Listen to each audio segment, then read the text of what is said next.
Whoops, I didn't mean to do that, but at least we are ready to start our next episode of NASCAR 25. As you've seen from the previous episodes, we'll be alternating. Previous episode, we did one race in career. Normally it's two, but I had to save memory on my PS5. I have deleted some videos that I've gotten uploaded onto YouTube, so now we have enough space to record two races for our championship pursuit as Austin Dillon. We will be going to Las Vegas, and our next race after that will be Homestead. Our previous performance allowed us to move up in points. We are behind Chase Elliott. Christopher Bell has the lead.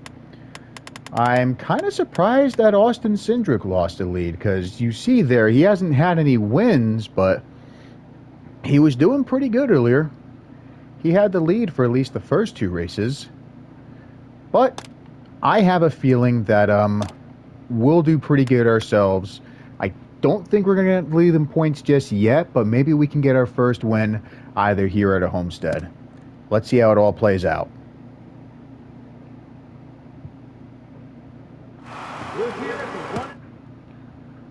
I haven't been to Las Vegas in 8 weeks. I haven't actually been to the racetrack, but I did have a pretty good time in the city. If you haven't been to Las Vegas, regardless of whether you want to see any races or sightseeing in the city, I recommend you check it out. I was considering making the car tighter, but I'm going to leave it at neutral for the time being. Don't hold back now, driver. Give it all you got. I don't intend to. I am going to give it all I got. Austin's won races before. I know we can do it again. I've also known that he's received a lot of criticism for his performance on track over the last few years, but I'm sure we can get things turned around. I mean, he's been in Cup for 11 years. Not entirely his fault, you know, he just needs a better car. Lock in now, this one counts. Make this count. Will do.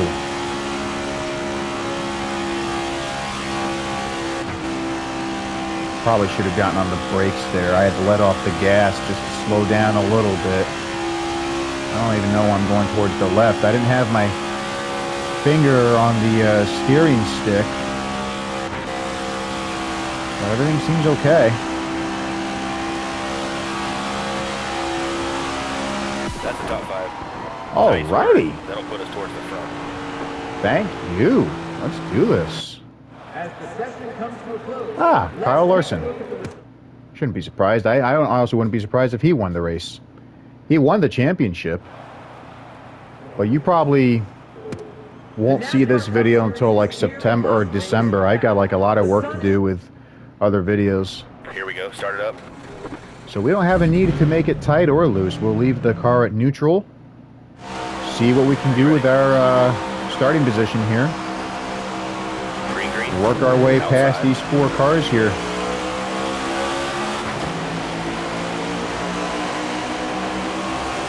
I'm almost close to getting a comics book published. It takes place next year during the Daytona 500.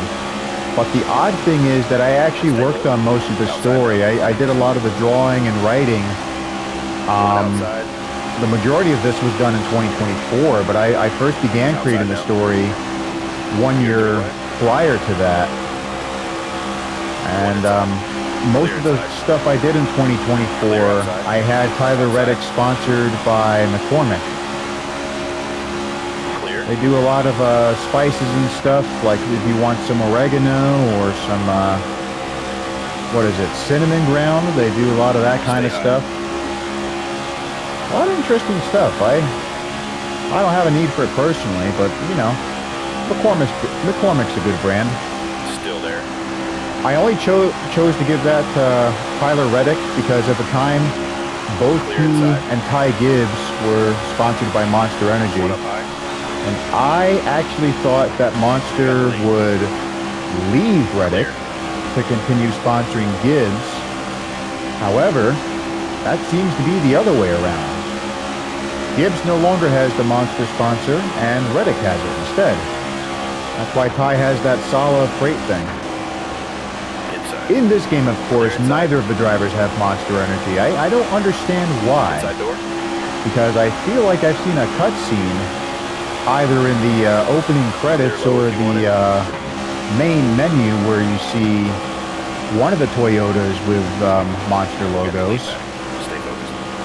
And of course, when you start your career, you have that cutscene where Dale Jr. is talking about his career, and you get to see the Budweiser logo on his car without any issues.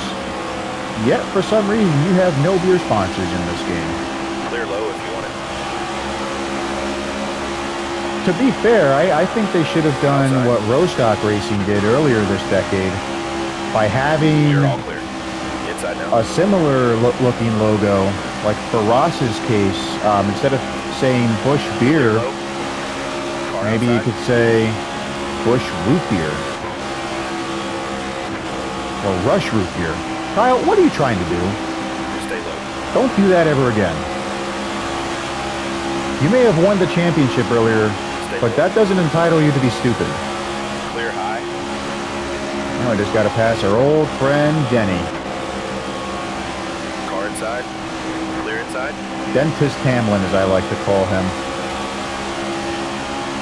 I know I've said this in a couple of previous videos, but Michael Mooks can't be the only one that comes up with nicknames for these drivers. Car inside. I actually got Michael to laugh in the live stream when he was talking about Joey Gase. Clear inside. He was doing truck races in this live stream. Hang on, I gotta scratch my chin. It's itchy for some reason. But yeah, I got Michael Mooks to laugh by calling Joey Gase Joey Suitcase. Clear bottom. Well, Michael's nickname for Gase is Joey Goose. Clear all Which around. I think makes sense because someone also said that Joey's race wins, or the number of race wins is a goose egg, which of course means 0. Michael's a genius. I always like watching his live streams. There might be one later tonight, but I don't remember. I did have a lot of fun watching his American Truck Simulators live stream, though, when he tried going to Iowa. I've been to Iowa myself a couple of months ago in September. In fact, if you look up one of my videos, 30 years of BNSF, you'll see all the footage I got from Iowa. I spent some time in Fort Madison, a really wonderful part of that state, located alongside the Mississippi River. I did also spend a night in Des Moines before going to Fort Madison. My hotel was actually right alongside the Iowa Interstate Main Line that went across the Des Moines River. Sadly, it was too dark for me to get a decent shot of the train, and I didn't even hear it until after it went by. My stepdad and I were too busy watching The Shawshank Redemption. But you know, I had a lot of fun. You know, when I was in Iowa, I was heading home from Mount Rushmore. I drove all the way there. And in case you're wondering, I live in New Jersey. I am located along another river myself instead of the Mississippi River, obviously, because the Mississippi River does not go to New Jersey. I live right alongside the Delaware River. All right, we're heading towards the wall. I think our tires are, our right front's down to 88. Everything else is at 90 or above, and I did not mean to hit the wall there. This corner seems okay. We didn't go under 170, unlike the previous, unlike the one we're approaching right now.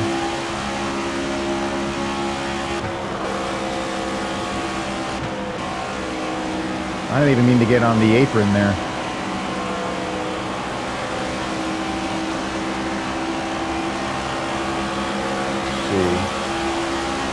We are 1.5 seconds behind Kyle.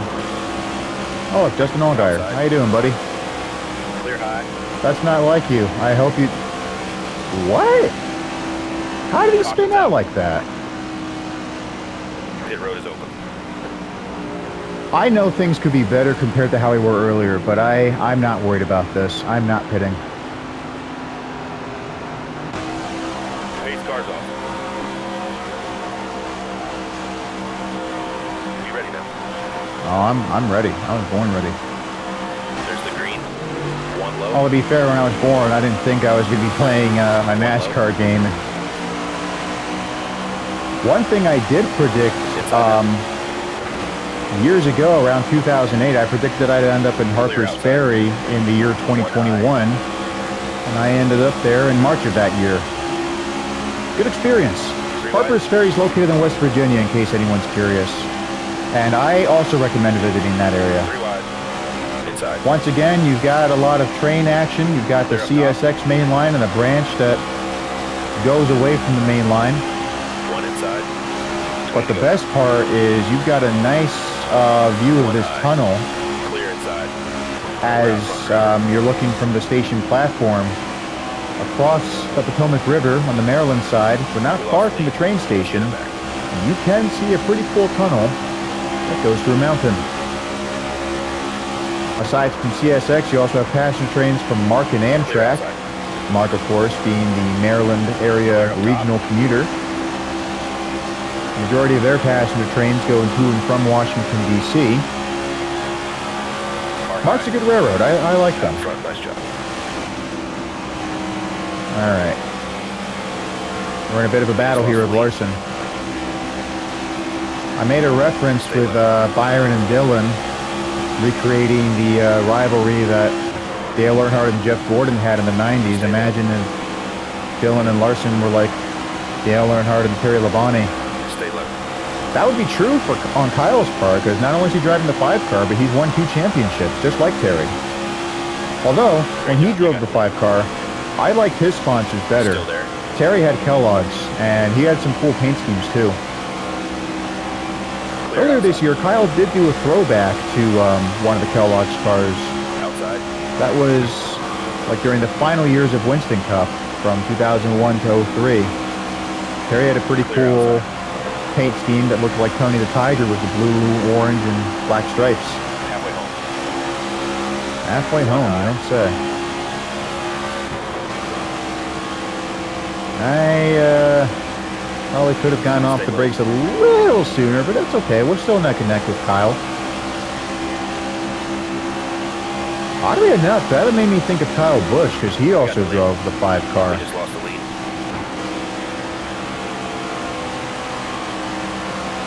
Before Kyle went to Hendrick, he drove the number 42 for Chip Ganassi. I remember a couple of times he had some problems with Busch. Clear all around. One of them being in 2018, where Larson tried dumping Kyle. Well, Kyle got back at... hang on. It's getting a little confusing. Larson dumped Busch to try and win this race in 2018. I don't remember what track it was at. But Busch eventually got back to Larson and spun Larson out. And Busch ended up winning. Because when he dumped Larson, that was at the very last lap of the race. Even after getting dumped, Larson was like, okay, I did it to him earlier, so it's fair enough. He wasn't even angry. Most drivers at that time would have been angry because of Kyle. He was like, he's a bad person. Out in front, nice job. I guess because Busch didn't like driving Toyotas. I mean, he was trying to join JGR We lost the lead. Let's get it after back. getting fired from Hendrick in 2007, and at that time, JGR was still using Chevrolet, so I guess the fact that they switched to Toyotas pissed him off. He's like, you know what? If I'm going to drive a Toyota, I might as well play the part and be an asshole to everyone like every other Toyota driver. Now that he's back in the Chevy, he's more civilized. Stay high. It sucks that he's been on a losing streak, but I'm hoping he changes that around. I said earlier when I was driving as Austin We'll get the lead back. in Daytona in a previous episode that I was hoping Busch would win the 2026 Daytona 500. I mean, RCR does have plans to make the cars better. Or they should. They got plenty of time to do it, so why not?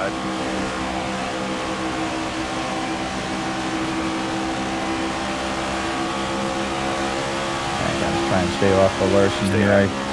Clear low. Again, I wasn't trying to steer left, but I ended up doing that anyway. Something about the back straight, I don't know if it's bumpy or if there's like a certain type of slope on the track, but you know, I don't turn left. If the car still does that for me. Alright, once again, I have my thumb off the... Well, I had to turn right there because it's doing it for me again.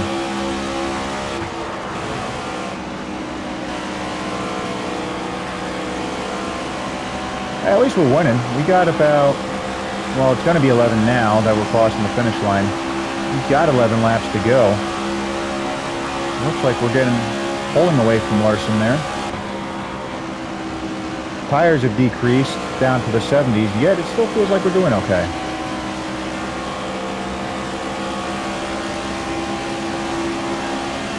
Okay, this time I'm glad it steered for me because I was about to hit the wall there. Car low. Clear low. Caution's out. Uh-oh. Did Jimmy hit something? Because I thought I heard the, or a car hitting the wall there. So once again, we're not going to pit. I want to wait till the tires get down to like 60% or under. Coming to the green. 10 away. The caution summary only showed the drivers in the first 9 positions. I'm surprised it doesn't do top 10. But again, we're alongside Larson here.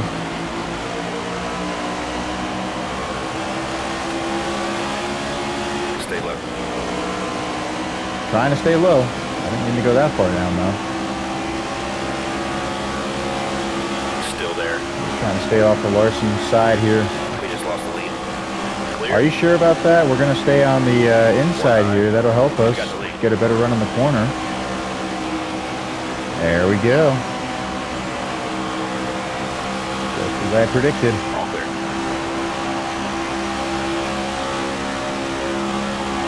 Larson doesn't have a chance.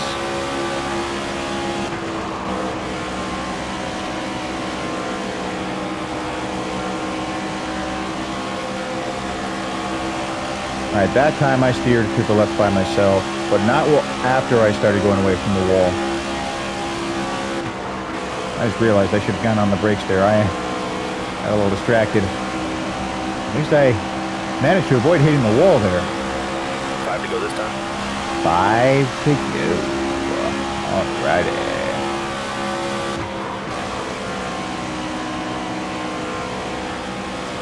You know, I gotta save money, but at the same time, I want to buy one of the DLC packs that allows me to have more schemes for the cars.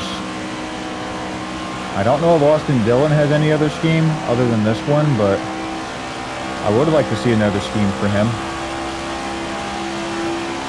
I don't have anything negative towards Bass Pro Shops, but I still like to see a different sponsor for him for a change, you know?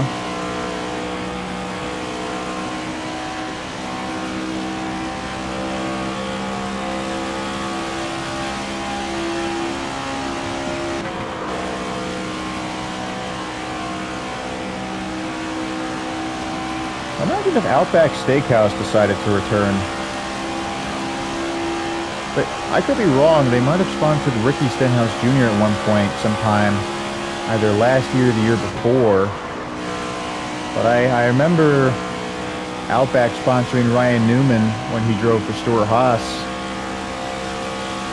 I think it was mostly for the 2012 season, but there might have been a couple of seasons before 2012, like maybe 2010 and 2011. Of course, you guys can let me know in the comments below, too. Let me know if I'm wrong, or let me know if Ryan had Outback as a sponsor longer than that. Could have also been for 2013. Actually, yeah, it was also for 2013, because I remember a clip where he tried spinning out the 38. I think it was still being driven by Dave DeGilliland at that point.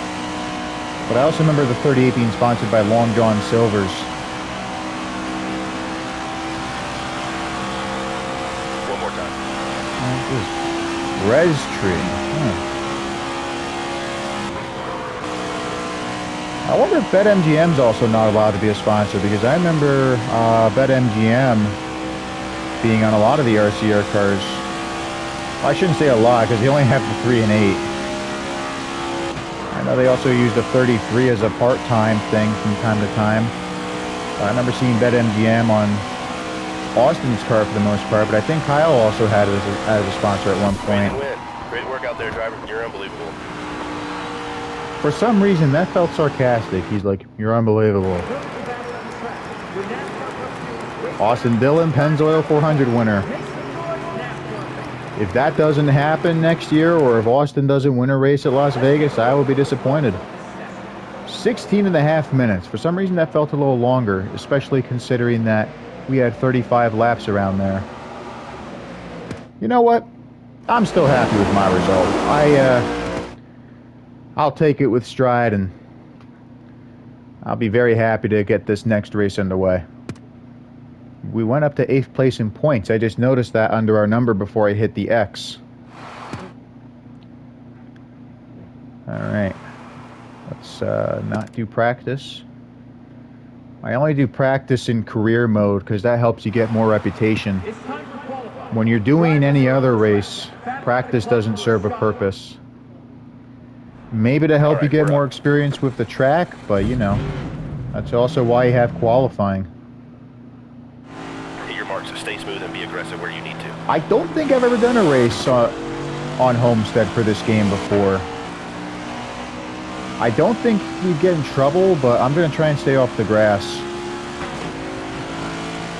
I mean, if the NASCAR drivers were racing at Homestead for real, like in real life, they probably would get in trouble for doing a shortcut and get penalized for it. But I don't think you would in this game. All the same, I'm not taking that risk. I've always liked, too, how the apron in this section is literally just a bunch of colored asphalt with logos on it.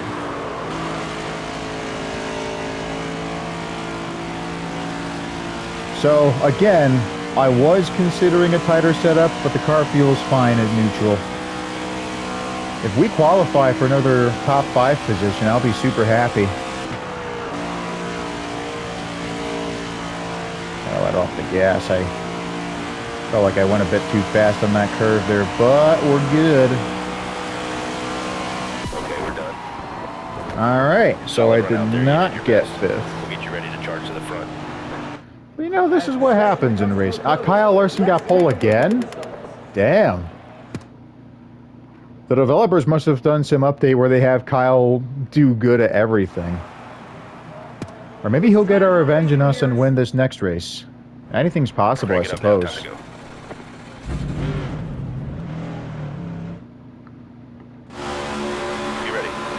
Ah, Josh Berry. Green. Car inside. There's Ty Gibbs. He's got his Sala sponsor there. Sala's a trucking company. I actually saw one of their trucks earlier in Frenchtown when I was driving home. Why was I in Frenchtown? I was over at Studio Route 29 working on another comic. Car high. And Clear low. yeah, I ended up behind the Sala truck. So I had to stop at a traffic light. One high. Easy, Austin. I thought we were friends here. Clear. One outside. Since you drive a Ford, you most popular car in the United Kingdom, you're gonna be stuck with British terminology. You're like, I thought we were mates. There's our teammate Kyle, his Cheddar's sponsor, which oddly enough has nothing to do with cheddar cheese. I mean, they might have some recipe that requires cheddar, but Cheddar's is just like one of those scratch kitchen things where they give you a lot of food, and it's not limited to cheese. They do a lot of different things. Clear high and you want it. Outside door. The 3 and 23. This is nice. We got a bit of a bump draft from our partner there. Thanks. Clear high. Outside door. I've noticed a lot of goofy terminology used by a lot of people on the internet, and one of them is actually people referring to lovers as partners. That just seems stupid to me. Like, whatever happened to boyfriend, girlfriend, husband, wife? Why do they have to be partners all of a sudden?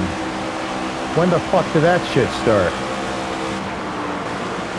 Same thing with referring to murder. For some reason now, people have to refer to a dead person as being unalive. Sounds like something that happened in a video game. You get unalived, and then you have to wait for someone to realive you. They're fucking dead, and you know it. We gotta quit pacifying everything, or as George Carlin famously said, we gotta stop using euphemisms or euphemistic language. Just use the actual words that describe the actual scenario. Clear. I got another good one for Joey Logano. A lot of people don't care for him. I forgot it. Well, I know a lot of people think he's overrated. Oh, someone crashed. Yellow's out. Poor Ross. Pit road is open. No need to pit. I mean, we literally just started. What happened to him? Did he just, like, lose control all of a sudden and decide to turn right? 10 away. We gained 9 positions, though, so at least we're doing good progress. I thought these guys would put up more of a challenge. Still there. Kozlowski, no, never mind. I thought he was going to try and follow us. One high. I'm going to pass another RFK car here, Ryan Priest. 3 wide. I didn't mean to get down to the apron like clear. that. Oh, crap. One high. Oh, there's some smoke. It's probably just Ryan getting on the brakes, though. Here comes another Ryan. We're about to pass another Ryan. Ryan Blaney. Clear. Ryan's not my favorite NASCAR driver. I mean, it was cool to see him win at Daytona earlier in this series. I mean, my series, of course, where I was started doing this championship thing is Austin, but you know, I prefer other drivers, and I'm glad that Ryan didn't make the Final Four for once. He won the championship 2 years ago. He got second in points behind Joey Logano at the end of the 2024 season. One up high. Clear high. And even though he wasn't in the Final Four at the finale for this season, he still won the race. But of course, he wasn't in the Final Four, so Kyle Larson ended up winning it anyway. It was pretty close, though. I mean, I know things didn't exactly go well for Denny, but he was outside. 3 points behind Larson for second place. One outside. I know a lot of people wanted to see Denny win, but personally, when it comes to the JGR drivers, I'm a bigger fan of Christopher Bell. I would have liked seeing him go back in the Final Four. He got third place in 2022 when Logano won a second championship. And when Blaney won the 2023 championship, Bell was 4th in points. Last year, he had an opportunity to get in the Final Four again, but unfortunately, he decided to wall ride at Martinsville, which of course is against the rules. But something about the way he wall rided didn't look like it gained him any positions. If anything, I felt like 1 or 2 cars passed him. You know, rules are rules. I'm not an official for NASCAR. I don't decide what happens, but, you know, it still would have been nice to see Bell move on. But there's always next year, I suppose. I mean, if he could win 3 races in a row at Atlanta, COTA, and Phoenix, I'm sure he can win the championship for next year. It's just a matter of time. Though at the same time, I feel like people have also said that for Mark Martin. He never won a championship. God, I hope I'm wrong. I don't want Bell to end up like the next Mark Martin. I want to see him succeed. I predict he'll win 4 championships before he retires. I don't even know when Bell's going to retire because he's like 31 right now. He was born in 1994. I think he'll be 50 around 2044. Of course, he might choose to retire sooner. But I say he'll win at least 4 championships before his retirement. So, 4 championships before 2024. I mean, 2044, my mistake. I know he's got what it takes. I know a lot of other people 20 to go. do a lot of stuff to help him with his car. JGR has won championships before. My personal favorite was earlier in the 2000s when Bobby Labonte drove the 18 and Tony Stewart was in the 20. I like seeing those two. Those two actually ended up winning 3 championships for JGR. Twice with Pontiac and 1 in 2005. And we have another car spinning. 3 wide. It's Caution. Elliott. Pit road is open. He must have decided to pull out his cell phone and goof off and be like, hey, I don't care about this race. Pace car's off. Somehow he's still in front of us. Be ready now. I don't think we passed him in time before the caution flag went out. Green, green, green. High side now. I'm just glad he's okay. There's a lot of people complaining, though, that they want to see some DNFs in this game. And quite frankly, I feel like that would be a good thing. Outside now. Because it's too easy for us and the AI Stay low. to keep going from start to finish. Outside. Then again, 3 these wide. days with video games, I feel Outside. like companies have gone too soft. Because they know there's a lot of sensible people playing these games, especially when it comes to children. This even includes Call of Duty. I mean, it's supposed to be rated M, but sometimes I feel like the developers know that a lot of the people playing Call of Duty games are under 18. Hell, there's even some that are under 13, and that's a big problem. Still in there. I mean, for a franchise that does M-rated games, Stay low. it's sickening that they do a variety of different things that cater to children under 13. I mean, children have no position Stay low. playing Call of Duty, but what makes it even worse is that some parents encourage them. Clear high. Like, I remember being online in Vanguard, and there was actually some parents that had like a 5-year-old or an 8-year-old with them, and like, one day you're gonna get a chance to play this game, and that's gonna be right now. Yay, thank you, Daddy. And then they end up dying every 30 seconds because they suck and don't know what the fuck they're doing, and end up pissing off everybody in the lobby. Outside. But of course you can't say Clear anything outside. because the child is sensitive and doesn't know what the fuck they're doing, or they don't know how to do it. Maybe I'm out of line. I mean, especially since this video has nothing to do with Call of Duty, but you shouldn't have people under 13 playing M-rated games. I mean, it's not fucking rocket science. That's all there fucking is to it. You shouldn't have people under 13 playing M-rated games. I'll say it 20 times in another goddamn video if I have to. It's just, we shouldn't be in this position. People need to learn how to be more responsible Stay high. and not have children doing stuff they're not supposed to.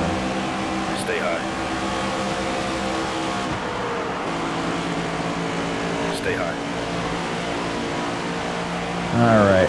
Byron, another Hendrick car, trying to take third from us. I could totally imagine this being a scenario in the 90s. Dale Earnhardt Carlo. trying to take the lead away from Terry Labonte and Jeff Gordon. Of course, in the 90s, Hendrick had 3 cars. Now, the only thing that would make it different between then and now is the fact that they have 4 cars. One up high. They had the 25 back then, but that hasn't been a number Hendrick's used since, Stay low. I want to say 2015. I know Chase Elliott used that as a number during his part-time season with Hendrick before he took the 24 over from Jeff Gordon. But I'm more familiar with the Gen 4 and Gen 5 era of Hendrick's 25. And they had a lot of different drivers, especially between 2000 and 2008.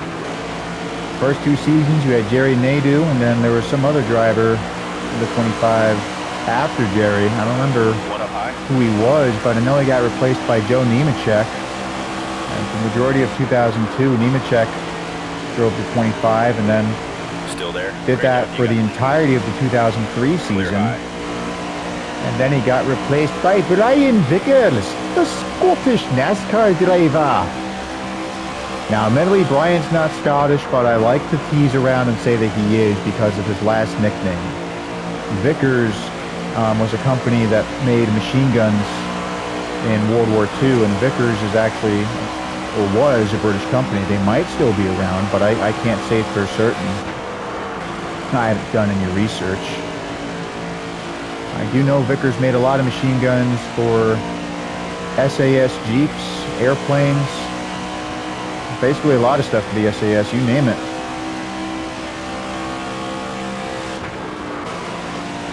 Yeah, Brian Vickers is actually not Scottish, but that's why I like to joke around and say that he is.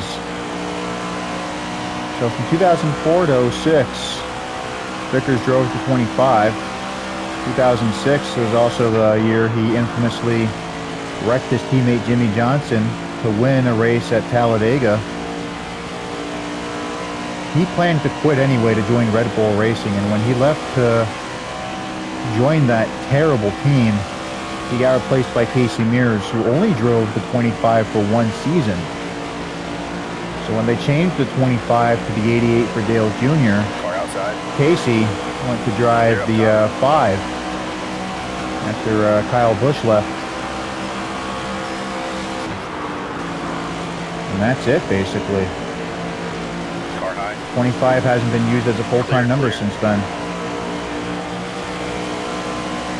Speaking of Kyle Busch, I am really glad he replaced J.J. Elley from the 18. I'm still a Bobby Labonte fan. I liked it better when he drove the 18. I also didn't like when Kyle took over the M&M sponsorship. That was better when Elliott Sadler had it for the 38 of Robert Yates.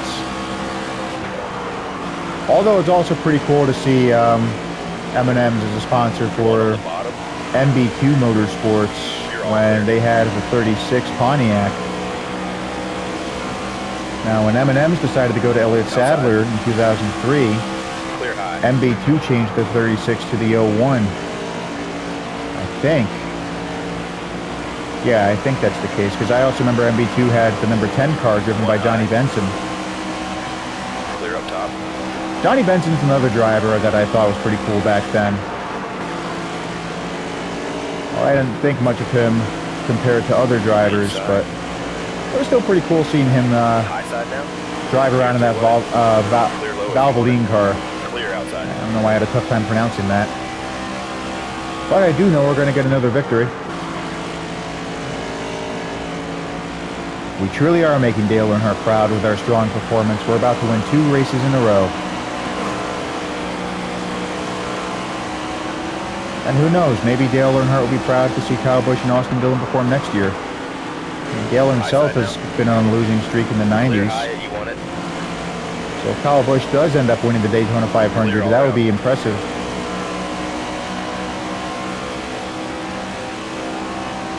I say Kyle. I mean, Austin could win it too, but he already did that in 2018. Unfortunately, he spun out Eric Almirola to do it, so hopefully next time if he does end up winning the Daytona 500, he doesn't wreck any other drivers for it. 2 to go now. Clear high, you want it.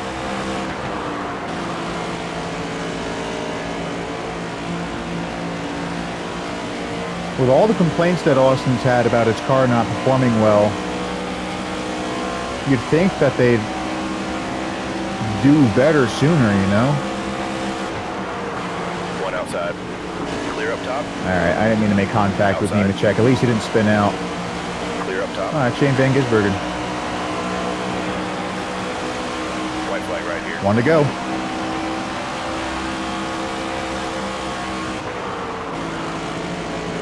Oh, look, Michael McDowell. Imagine if he was called McDouche, and imagine if he was related to Jamie McMurray.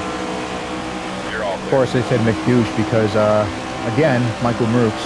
His nickname for Jamie Murray is McDouche.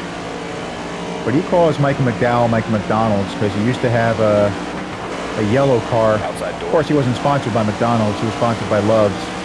Still, the fact that he had a yellow car was good enough for Michael. Great work out there, driver. You're unbelievable. You said that last time. Can you think of something else to say for our victories? Ah, well. Thanks for joining. Glad that I could win 2 races in a row for you. Look forward to doing this again. Till then, take care and goodbye.